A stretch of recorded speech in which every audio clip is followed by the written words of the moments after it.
The National Weather Service in the Quad Cities has issued a tornado warning for northeastern Muscatine County, Scott County, until 3:45 p.m. At 3:16 p.m., a severe thunderstorm capable of producing a tornado was located near Fairport and moving northeast at 55 miles an hour. Expected hazards include tornado. This is a radar-indicated threat. The following impacts are expected. Mobile homes will be damaged or destroyed.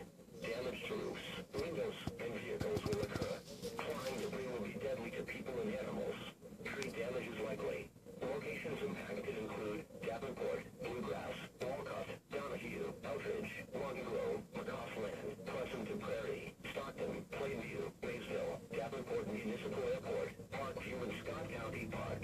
This includes Interstate 80 in Iowa between mile markers 279 and 299. This includes Interstate 280 between mile markers 1 and 5.